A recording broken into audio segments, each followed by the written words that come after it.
Hey, what's going on? It's Rico with No Boring Concrete. We're here in Winter Haven, and I'm just chilling in the shade because it's so bright out there. I can't even see the screen on really what I'm recording. So I'm gonna try this. If it looks like garbage, it's not my fault. But we did a stamped concrete driveway here. They asked for a seamless granite stamp texture, and what I love about it is that there's no specific like pattern or design or anything like that into it. It's very neutral, so you can actually cut your own designs into it with, you know, your hand grinder or whatever your tool of choice. You can stain it basically anything that you want so it matches. It doesn't look ultra busy. So the house that we're working on has some stone on it. It has some black trim on it. It has some grays, it has some browns, some tans, and I think what we did here, we knocked it out of the park. Maybe I'm just being biased, or maybe it's the fact that they loved it and already paid me for it, so that could help out too. But the other thing we did is we resurfaced and recoated the pavers that they have as a border on the edges here, and we were able to recoat them with concrete and then seal them. And the reason we did it that way is because I thought of just painting them, but they specifically, right when I was thinking it, they said, but we don't want that painted look.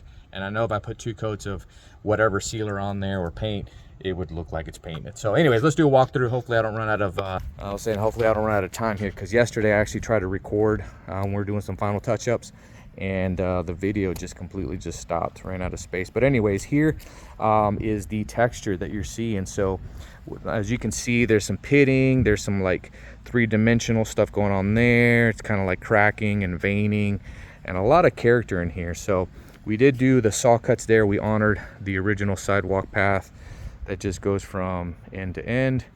And these are the pavers that I'm talking about. So they had some tan, manila sand looking, you know, type pavers with a little bit of red hues into them. And we pulled them up.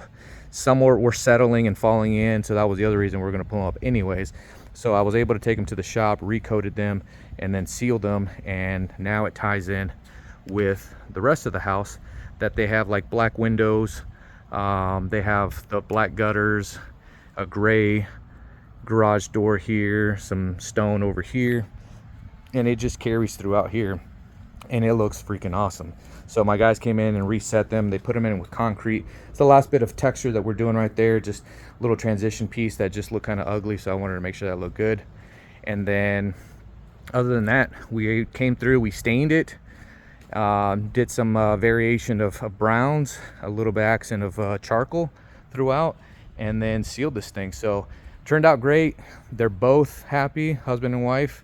You know, they finally agree on something. You know, you usually don't get that a lot these days. And they loved it. So if you got a project that you're looking to have stamped, this is actual stamp. In the past, you couldn't stamp it unless it was fresh new concrete. We can now. It's actually been a thing for a while, but a lot of people just didn't know. We can overlay and resurface it and just, you know, do a thin coat where it doesn't look as detailed, doesn't look as nice, I'll be honest. And we can resurface that as well. We do concrete countertops, we do epoxy coatings, we can do garage floors, we do commercial, industrial, all kinds of stuff. But if you're in the market for something decorative, designer, different, one of a kind, feel free to reach out to us, noboringconcrete.com. We're on Facebook, Instagram, YouTube, TikTok, wherever social media is found, that's where we're at. And it's getting hot, and we got to get out of here. noboringconcrete.com. We're out. See you.